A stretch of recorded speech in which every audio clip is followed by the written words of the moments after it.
Ang kwento ay nagsisimula habang si Hito ay namumuhay ng normal bilang estudyante. Isang araw ay binisita siya ng isang maid na nagpakilalang isang assassin at naghahanap ng trabaho. Habang naglalakad siya papunta sa tahanan ni Hito, ang nakakatakot na babae ay kumakalansing sa bawat hakbang, nagdudulot ng ingay saan man siya magpunta.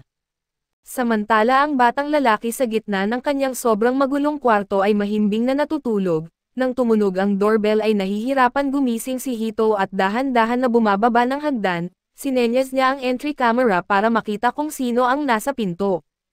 Sa labas ay may isang magandang babae ang humihingi ng paumanhin sa abala pero ipinahayag ang kanyang kagustuhan na magtrabaho bilang maid ng bahay. Agad siyang pinapasok ni Hito at humihingi ng paumanhin sa kalat at ipinaliwanag na wala ang kanyang mga magulang. Habang kumukuha siya ng inumin mula sa kusina ay unti-unti niyang napagtanto na nagpasok siya ng isang estranghero sa kanilang bahay nang hindi nag-iisip, kaya't sinubukan niyang manatiling magalang habang pinagmamasdan siya ng may pagdududa. Iniisip niya na baka sinusubukan ng babae na magbenta ng kung ano o mag-alok ng ilegal na bagay, kaya't ang pinakamabuting gawin niya ay magpatagal ng usapan hanggang malaman niya kung paano palalayasin ito. Tinanong niya ang babae kung nakapagtrabaho na siya bilang maid dati at sumagot naman ito na oo, pero iba ang kanyang mga naunang trabaho at ito'y kasama na ang pagpatay sa mga traidor na nagtaksil sa dati niyang amo. Sa katunayan ay nandito siya dahil sa rekomendasyon mula sa mismong amo na iyon. Iniisip ni Hito na nagbibiro lang ang babae pero may bahagi sa kanya na naniniwalang totoo ito kaya't nagsimulang maramdaman niya ang takot at sa puntong ito, hindi na lamang paggalang ang dahilan para palayasin ang estrangherong ito kundi ito'y isang pangangailangan na. Tinanong niya kung may koneksyon ba ang babae sa kanyang pamilya at dahil binanggit niya na siya'y rekomendado, ipinaliwanag ng maid na si Hito ay apo ng isang babae na minsang nanirahan sa bahay ng pangalawang anak ng pinsan ng asawa ng tagapagmana ng amo niya. Sa pagkagulat ay biglang nasabi ni Hito na halos wala siyang koneksyon sa amo ng babae. Pero agad niyang inayos ang kanyang tindig upang hindi niya masaktan ang tao sa kanyang harapan, sinubukan niyang ibahin ang usapan upang maayos ang sitwasyon.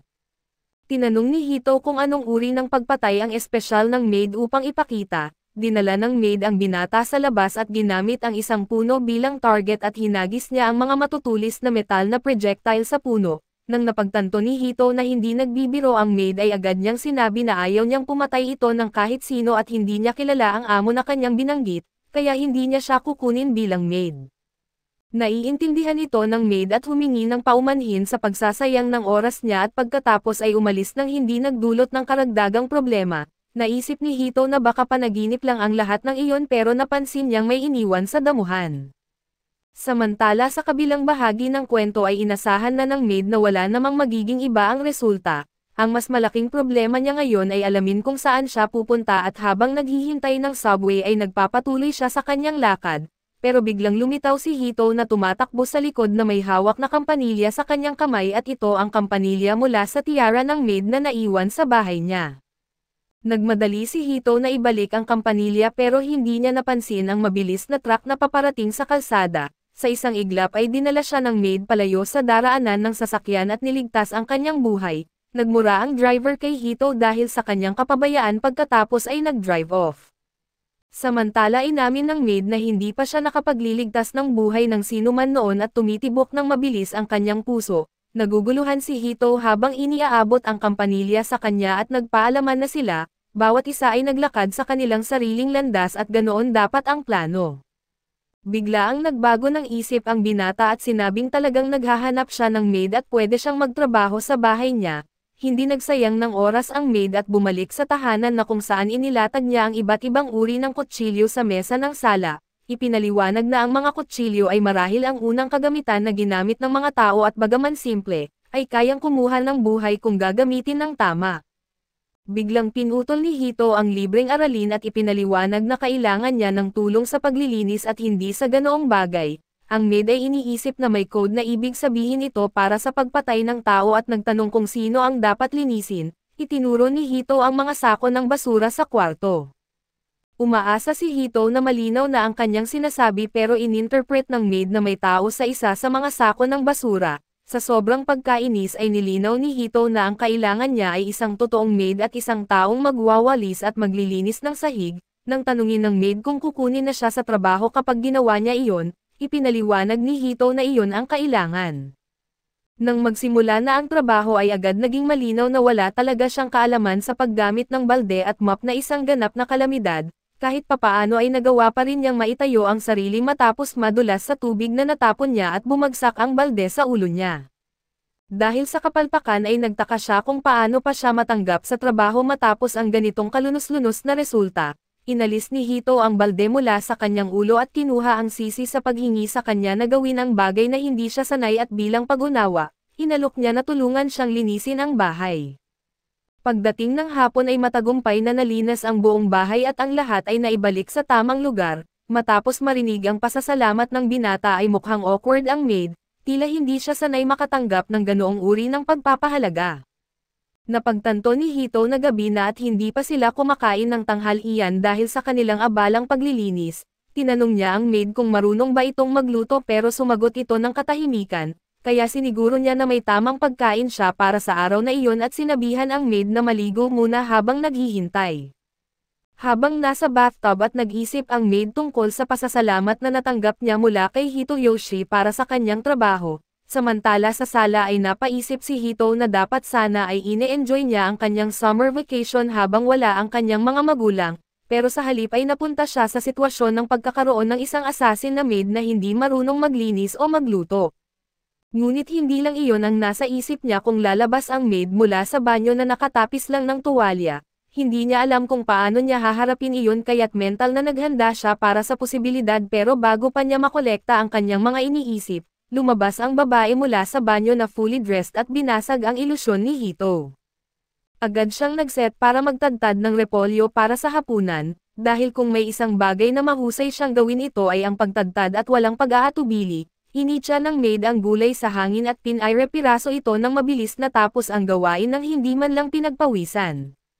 Matapos iyon ang natitira na lang ay ang paghanda ng instant miso soup at pagsilbi nito kasama ng tangkatsu. Narinig ito ng babae at inamin na hindi siya sigurado kung ano ang mga pagkaing iyon pero hindi naman niya iyon alintana at buong buhay niya ay kumakain lang siya upang mabuhay, hindi iniintindi ang lasa o itsura ng pagkain. Sa pagkilos sa kalunos-lunos na sitwasyong ito siniguro ni Hito sa kanya na magugulat siya sa tangkatsu dahil gawa ito ng mag-asawang Katsuda, na higit 60 taon nang naghahanda ng pinakamahusay na pagkain sa rehiyon at lahat iyon ay mabibili sa napakamurang halaga.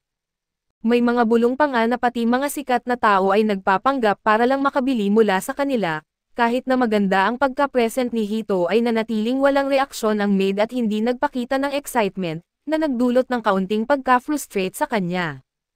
Pero dahil ganoon na nga ang sitwasyon ay nagpa siya si Hito na ipakita sa kanya mismo ang sinasabi niya at matapos hatiin ang tangkatsu sa dalawa, naglagay siya ng repolyo sa kanilang mga plato at inihain ang isa kay Misma at ito ang pangalan na itinatawag niya dito.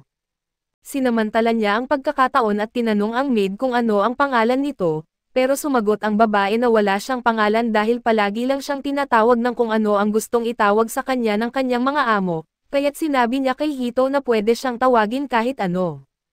Dahil hindi siya magaling sa pagbibigay ng pangalan at napagpasyahan ni Hito na tawagin siyang maid, iniisip ng maid na wala siyang pakialam noon kung ano ang itatawag sa kanya ng ibang tao, pero ngayon na parang may kakaibang pakiramdam. Gayunpaman ay dumating na ang oras para kumain at sabik na naghintay si Hito na tikman ng maid ang pagkain at magbigay ng feedback. Nang makatikim siya ng kagat ay naisip ng maid na tulad ng dati ay walang nagbago at hindi niya alam kung masarap ba o hindi. Gayunpaman ay may isang malabong alaala na sumagi sa kanyang isipan at nagkomento siya na ang pagkain ay mainit at masarap sa loob, iniisip din niya na ang paligo at ang pagkain ay parehong mainit tulad ng taong nasa harapan niya. Sinabi ni Hito na ang kwartong matuluyan ng maid ay nasa dulo ng pasilyo sa ikalawang palapag at inayos na ang mga bed linens. Pero kung may kulang ay sabihin lang sa kanya at nagulat ang maid na makita na inihanda ng binata ang kwarto para sa kanya, na nagpabalik sa kanya sa isang lumang alaala. Noong hawak niya ang isang machete ay may isang lalaking nasa likod na nagsabi na pumasa siya sa pagsubok, idinagdag na ang kanyang balat ay kasing puti ng nyebe at ang kanyang puso ay kasing lamig nito at sa araw na iyon, sinabi ng lalaki sa kanya kung ano ang kanyang pangalan pero mas pinili na lang niyang sabihin na wala siyang pangalan at mas mabuti pa iyon kaysa tawagin siyang malamig na babae. Pinutol ni Hito ang kanyang pag-iisip para ipasa ang tonkatsu sauce at sinabing hindi ito magiging kumpleto nang wala iyon. Walang pag-aalinlangan ay ibinuhos niya ang sauce sa kanyang pagkain at kumuha ng kagat. Ang sarap ng lasa ay sobrang saya na hindi niya mapigil ang ipahayag ang kanyang tuwa. Kinabukasan ay nagising si Hito bandang 3:00 ng madaling araw at basang-basa sa pawis matapos magising mula sa isang panaginip na matagal na niyang hindi napapanaginipan. Tinamaan ng biglang pagkagutom sa kalagitnaan ng gabi at nagpa siya si Hito na maghanap ng instant ramen, pero habang pababa siya sa hagdan ay narinig niya ang kakaibang ingay mula sa kusina.